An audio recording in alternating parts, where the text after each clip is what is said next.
To all who come to this happy place, welcome. Disneyland is your land. Hello and welcome to the brand new episode of the Beyond Disney podcast. I'm so excited you're here.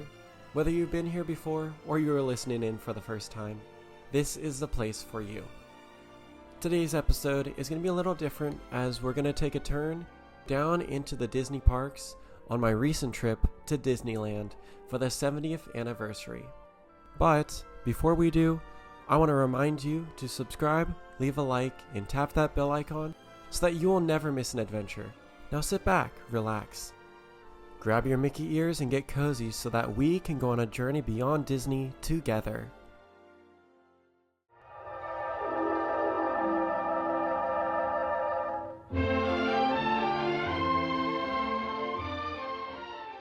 So let's begin.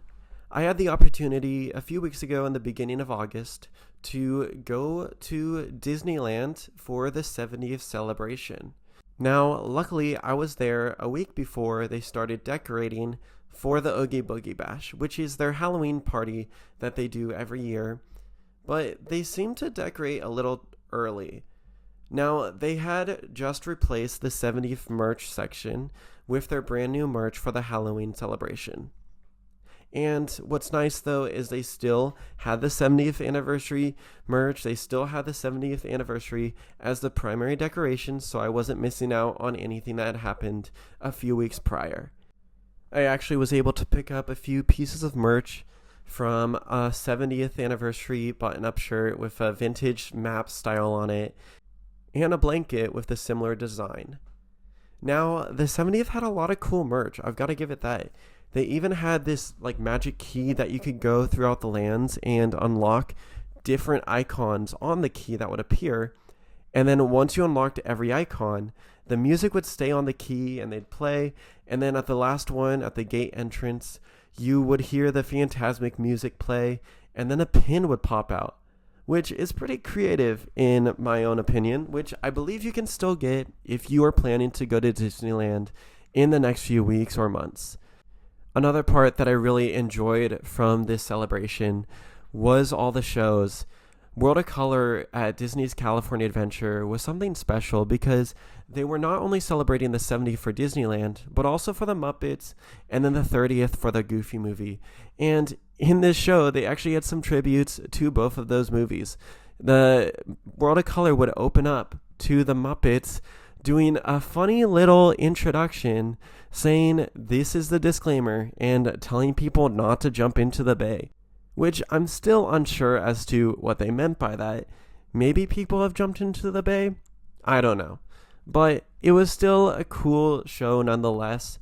The addition of Rainbow Connection that they did was very special, and it was a great tribute to Jim Henson and the Muppets. On top of the celebration, they also had a new line added for It's a Small World, written by Richard Sherman, that was brought to Bob Iger a few years ago, and they got together and started working on it, and they installed it as the last line of the song that you're going to hear when you go on the ride. I think it is very heartwarming, and it is a great thing, especially for Richard Sherman's legacy. Now, another part of the celebration that was really cool is they opened a brand new show in the Lincoln Theater. And so in this show is a history rundown of Walt Disney and his life from his beginnings to his trials and to his ends. But what's cool about this show is in it is an audio animatronic of Walt Disney that stands up, moves, and actually sounds and looks and has the posture of what Walt Disney was known for.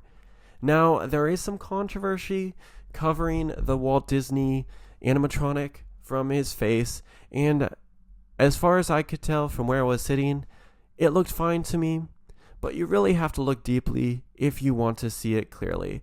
Now, they aren't wrong from the close-up images of Walt Disney that there is some misproportions in his face that don't necessarily make it look as if it's Walt Disney, but when you're watching the show, I don't think you're going to be too busy paying attention to it.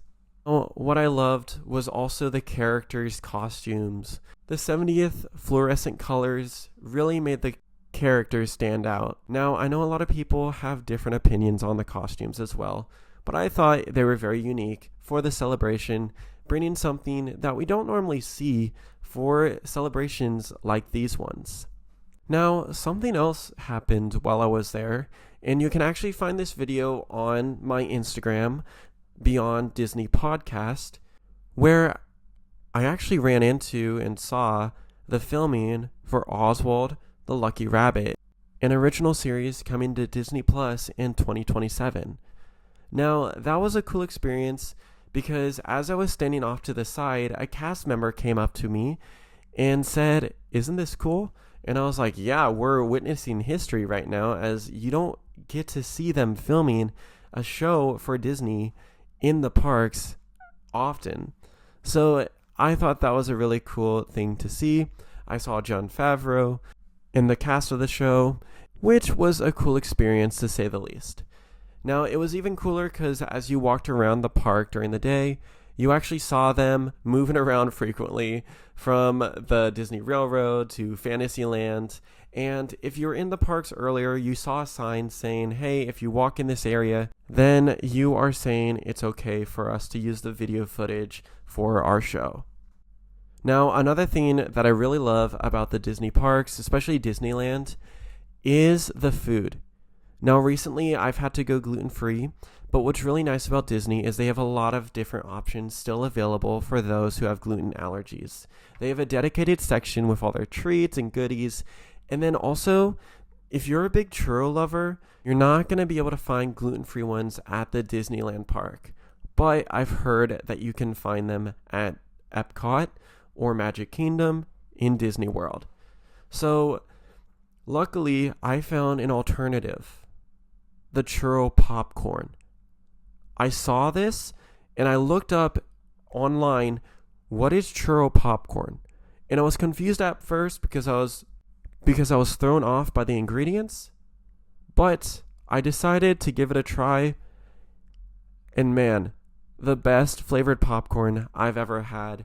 If you haven't had the churro popcorn, I strongly recommend it. I actually bought 2 bags for me to take home. Now, another area that I really enjoy is Galaxy's Edge. And going on all the rides there, we actually, every single time, like almost every guest who rope drops, they always run to Galaxy's Edge, which makes sense. And so we ran to the ride. And because I ran, I was the first in line, so it was great. Then I basically walked on to Millennium Falcon. But at the end of the day, I went back over there after the fireworks and saw the new Tapestry of Memories. And my gosh, that show is probably the best Star Wars projection show I've ever seen in the Disney parks. It was truly memorable, the chills you got, and even the crowd reaction and responses after, like everyone was blown away. If you have not seen it, I recommend that you go and see it the next time you're there. It will truly blow your mind, especially as a Star Wars fan. Now, I'm not a big fan of the sequels, but what they did in this show is they actually kept it more tailored for Anakin Skywalker fans and actually tailored for the Anakin Skywalker trilogy and saga, which is truly the most memorable part about the show, is it follows Anakin to Darth Vader. And it is truly, truly special. And then, of course, we ended the night with Fantasmic. I mean, who doesn't love that show? That show is probably the best one that they have at Disneyland today. Now, I'm so glad that they continue to keep the show running, and because they had an earlier show before the Fantasmic 2.0 show, that they were able to quickly get it back up and running after the fire that happened. Now, do I miss the dragon? Yes, but I still think the Maleficent part was cool because you actually got to see her in her character, in her costume, and I believe in Fantasmic, you got a glimpse of her in it, but you kind of were blinded by the smoke in the beginning. until she turned into a dragon. But in this one, you get to see her full in her costume. And then at the end, with the steamboat going by, it's truly a special time because you get to see all your favorite characters dancing. But that music, bro, I can't get over it. It is probably the best soundtrack that Disney Parks has released. I've been to Disneyland many, many times. I've gone almost every year since 2018. And I can tell you that it never gets old. I know a lot of people who will say, why do you keep going back? You guys are obsessed. But it's truly the feeling that you get when you walk into a space that you've basically grown up in and become so familiar with.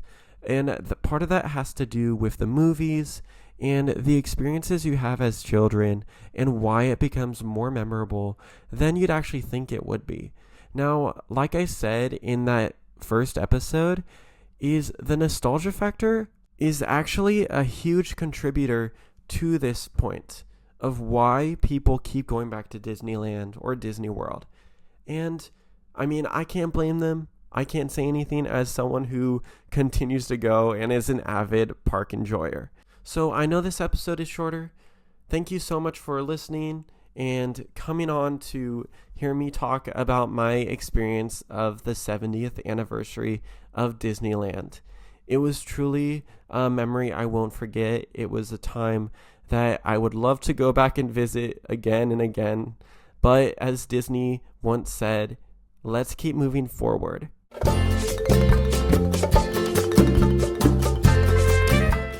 I hope you enjoyed today's episode as we dived into exploring the Disneyland 70th celebration and all that it had to offer. I'm so thankful that you guys took the time to hear me talk about my favorite parts of the celebration. And if you liked that episode, remember that I have a social media page and a Discord server for you to connect with me in. Again, thank you so much for listening today.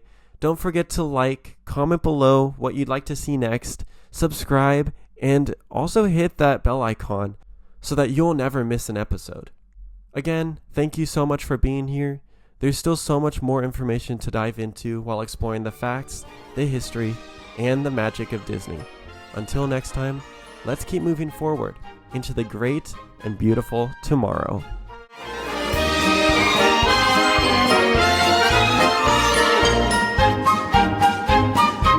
With the hope that it will be a source of joy and inspiration to all the world. Thank you.